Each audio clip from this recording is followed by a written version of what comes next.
bwange bwa ihere ku maboko ya tubona gato ndashambira abaturage ko ugomba ahubwo timushikacibwa intege n'abene wacu bibihahira bakagira umuti bashake ngo babeho bonyine abandi batari ahubwo muje mureba intego murebe maraso y'abana yaviriye muri iki gihugu ntabwo tuzayabira kandi bitwaye dukora zakozwe n'abandi ibi bihe si ubwa mbere bituzaho igihe bamuhinda nyina bagakingiye baza bafata imbunda bakazamuka abantu bari mu mishasha babishwa n'abakinnyi imiryango myinshi irahona irashira araba kandi baturanyi bacu batuzize uko twari ni ukuvuga ngo rero ubwoko bwa Isiraheli iyo igitabo kivuze ngo bageze ku nyanja ngo hirya no hino hari imisozi batabashaga kurira nta wundi muti na Mose ubwayo Imana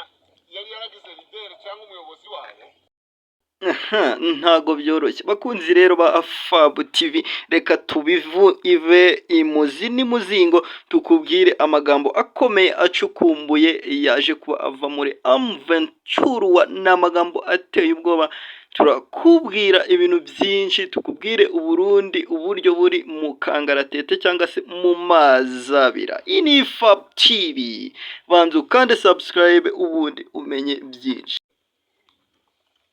intambara tuzayirwana ingundura ubu turi kwirwanaho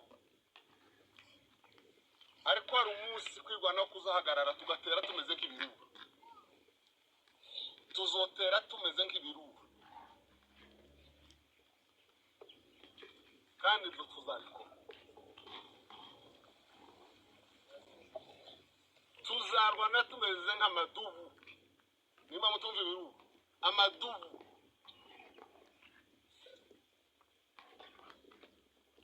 ntabwo ibi bizagarukira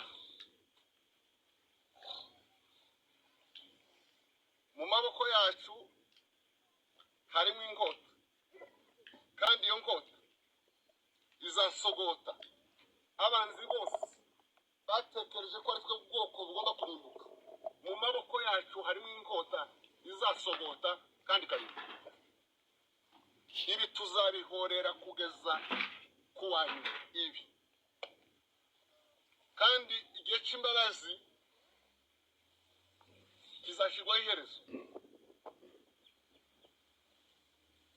ndashaka kubabwira ko intambara tutenda kuyivaho nimba hari abantu bibesha ko hari ibintu bibaye igikuba gicitse ngo turashaka kutezuka wanadanganya nimba hari umuntu bibesha hano munsi y'ijambo yovuga hari ikintu yovuga none ngo abantu bagahinda imishitsi bakananirwa kurya bongo kiongo leo na tunaendelea na tutaendelea na mabadiliko yatakuwepo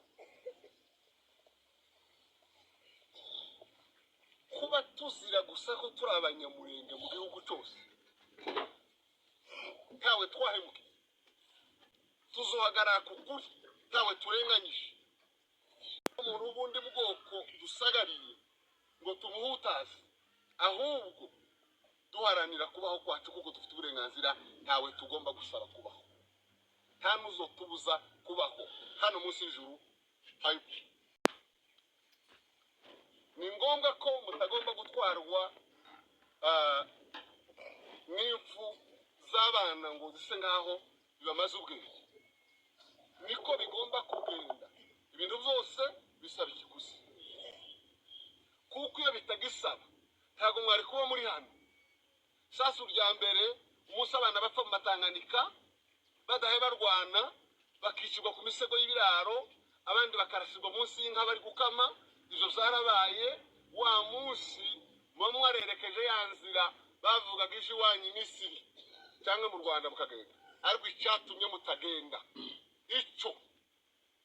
nicyo gitume duhagaze hano kandi duhagaze twebwe kugenda akaba mudabaye n'abababanjirije n'abazabakurikira ntabwo bizadutitura nta nubwo bizaduca intege tuzakomereza aho nyine maraso yawe ni mureme mushikame intambara umuntu arayitangira ariko kuyirangiza ntabwo ari akazi kiwe ushobora gusohora isasu mu mbunda ukarikubita rimwe bikica umuntu cyangwa kugira ngo uzarigarure aho warikuye biragora ndibaza neza ko iyi ntambara abayitangiye nibadasubiza inkota mu bwubati bazabyicuza ubuzima bwose. Ntabwo gupfa kw'abanyamurenge bazira ubusa, bicwa na leta, bicwa na bene wabo b'abakongomani, ntacyo bazira ko ari abanyamurenge. Ntabwo bizagarukira ngaha. Kwibohora kwacu kuzabaho tubishizemo imbaraga, tubihagurutsemo kandi tubirimo, kandi tuzaharanira kubaho kwacu nuko abandi baturage bose b'abanyekongo kuko bafite uburenganzira bwo kubaho. Dufite uburenganzira bwo kuja iyo dushaka mu gihugu, ariko ntabwo tubyemerewe. Inzira zifungwa ku banyamurenge, abandi zifunguye. Hano hariho ba Momo, mugabo niwe Momo, ni abacuruzi baba ngaha mu Madegu, ni abashiri Bukavu.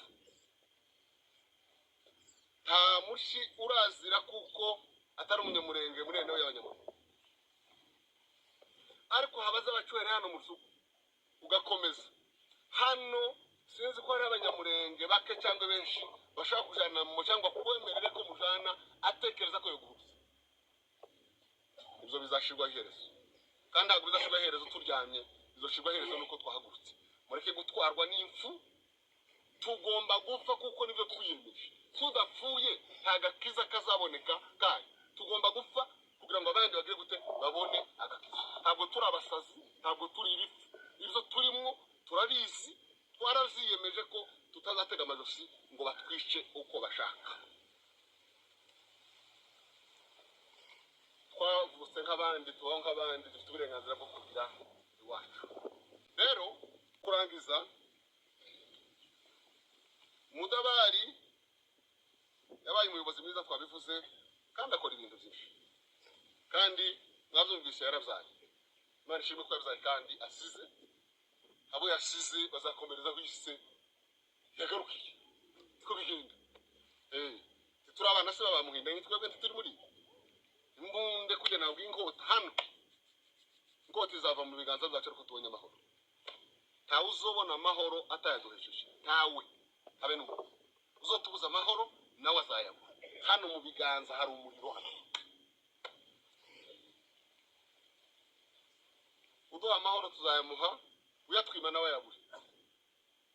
Nta mpamvu yo kurara duhagaze cyangwa tubona abandi basinziriye, ibikundo. Rero tugomba kuba hamwe muri uru rugamba, tukarurwana, abantu bakareka kumera nk'inka zaziribwa n'agaciro, abantu mukagabanya ibintu bitarakwiriye muri iki gihe.